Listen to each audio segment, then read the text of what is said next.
Hi guys, welcome back to my channel. I am so glad that you're here, and today we're gonna talk about a 101 to psychology internships at hospitals. Now, as a third year psychology student, I have done my fair share of internships, so I do know the functioning of how to apply to one, how to get responses, and what to do in that internship period or how to follow up. Now, when I talk about internships in this video, I am specifically talking about applying to hospitals, and a lot of these are generalized criteria that you're gonna use or go through once you're in the application process. So I just want to make it a little bit easier for you guys to enter your first internship. Now, I'm going to divide this video into three parts, that is requirements, how to apply, and follow-ups of what to do during those internships.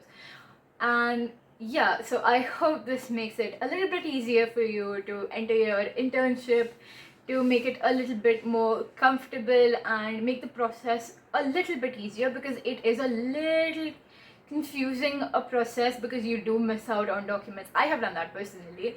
You miss out on documents sometimes, you miss deadlines sometimes the application is too early, sometimes it's too late, sometimes you get a slot that is far delayed. So I just want to make this a little bit easier for all of my friends in psychology, people who are looking into internships. I hope this can help you out even just a little bit. So let's get into it. So here's the first thing. What are the requirements? The requirements are very baseline. There's not a lot of requirements, but it does get a little confusing. Okay, so you need a bunch of paperwork in order to apply to an internship. Now I'll list down whatever you're gonna need right here, and I'll give you an in-depth analysis. The first thing you're gonna need is a letter of recommendation from your university. Now you have to make sure it has your university logo on it, and it is signed by either a faculty coordinator, a mentor at university. Now when I say mentor, it doesn't mean your senior. When I say mentor, I mean faculty mentor, or your HOD, or your university head. Whoever is signing it, well and good. Usually it goes out from the department, that is psychology department of your college. You need to get it signed from there. Now this letter has to state that you're a student at the university, that you're studying BSc, BA, Masters, or whatever you're doing in psychology, and that you're a good candidate and you're doing it as a learning experience.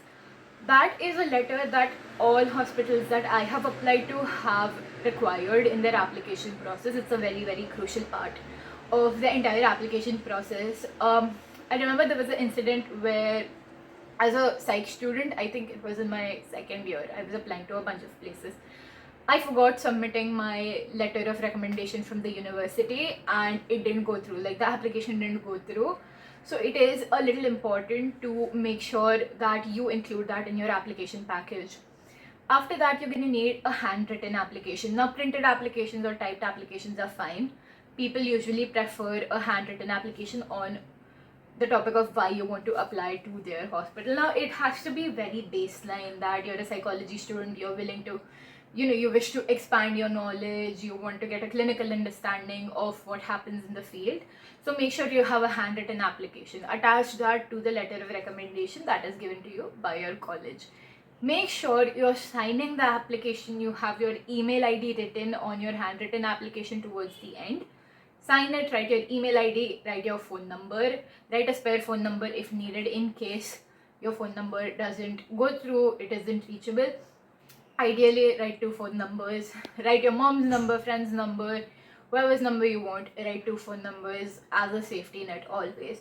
Now, when I say this, it's important because a lot of these hospitals do reach back to you, like they do reach out to you when intern season starts or when your application goes through, so that you don't have to go through the whole process of going there every third day checking if your application is done.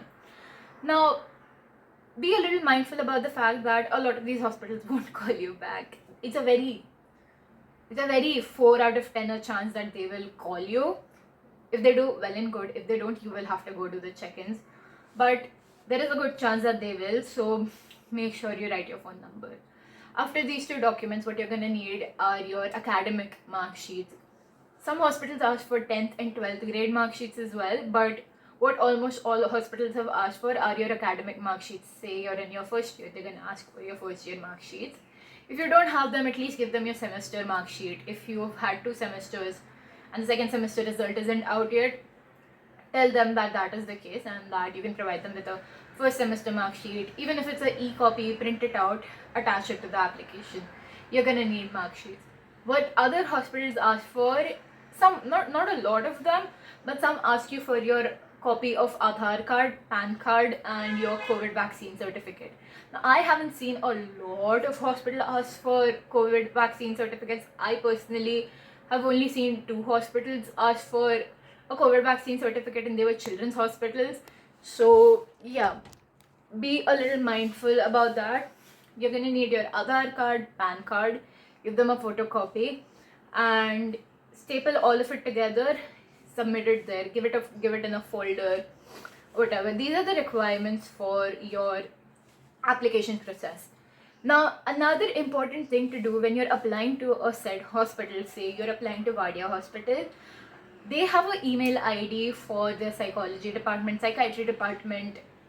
What you're going to want to do is go to the website, check out whatever hospital you want to, and look for an email ID. I'll leave the Vadia email ID up here, so you can check that out. What you have to do is send them a formal this thing that you want to apply there. Send them a application.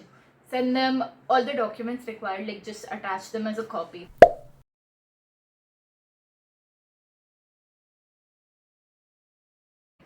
Now, a lot of these hospitals prioritize this email as well.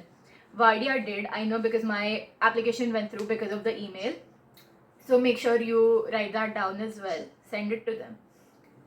So that is a very crucial, that is, I wouldn't say a very crucial part, but that is important.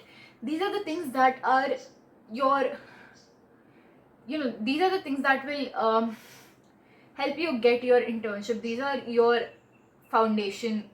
So don't mess this up. Please don't leave any documents out. Now, when all of these documents are done, you're gonna want to keep at least 5 passport size photos with you.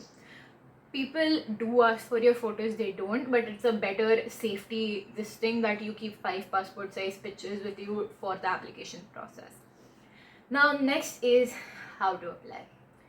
What you're gonna want to do is go to the hospital that you're interested in. I know it's a lot of work, but trust me, it is better this way. Go to the hospital you want to apply to. Go to the HOD. Don't mess around. Don't go meet the clinical psychologist. Don't go meet the psychiatrist. Directly go to the HOD. Now, what this does is, if you get approval from the HOD, you will directly have secured an internship. I have noticed this in multiple cases where if you sit around, go try looking for an internship with a clinical psychologist, you meet a clinical psychologist of the hospital, you meet a psychiatrist of the hospital, it kind of puts you in a loop. You're gonna be stuck in a rat race where you're gonna try to figure out dates, you're gonna try figuring out accommodating yourself in their schedule. You go to the HOD directly, you're gonna want to go to the HOD, you're gonna ask them if there's a slot available for an internship. They are gonna direct you to the psychologist at the end of the day, मतलब वो तो होने ही वाला है. But it gives you a direct advantage that the HOD has sent you and you get priority. You get priority meaning you'll secure a spot in the timeline that you want. You're gonna want to go there, you're gonna ask them about the functioning, you're gonna ask them about what to read up on. This is a question that all of the places wherever I've applied to, any medical professional, any mental health professional I have worked with, they have loved this question. It gets them to feel that you're very interested and invested in the internship. It connects you directly and it opens way more opportunities than you can think of. All you have to do is ask. Go there, see the department, see the functioning of it, and then go downstairs and apply.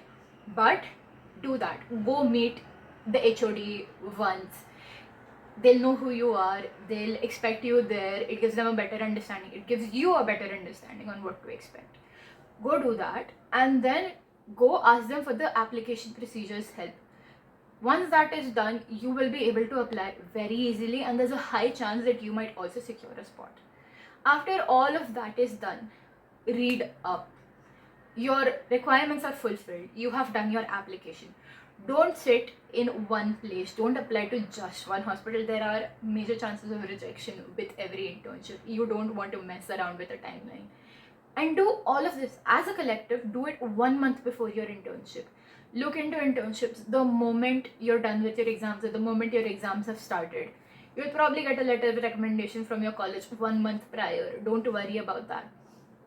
But look into all of this 1 month prior, because what happens is, like I said, there's an internship period, there's a internship season. When that happens, a lot of interns come in from March, April, and it goes on to like September.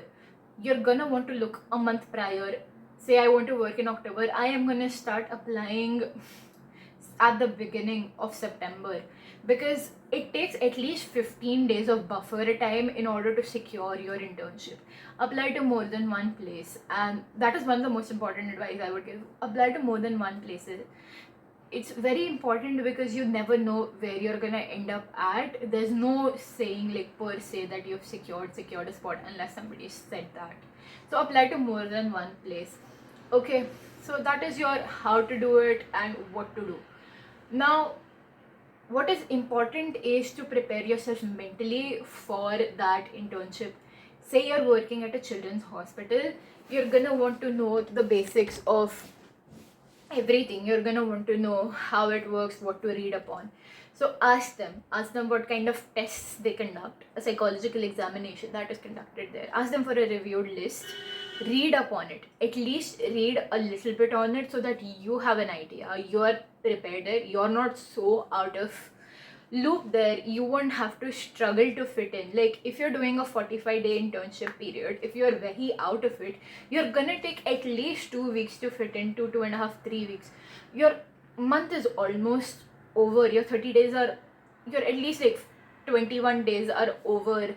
You only have like 9 to 10 days left in that month to actually get the best out of that internship. So read up. Don't be so out of loop on whatever is happening, whatever conduction is happening. See, you're going to that internship to learn, but it is also important that you have your homework done.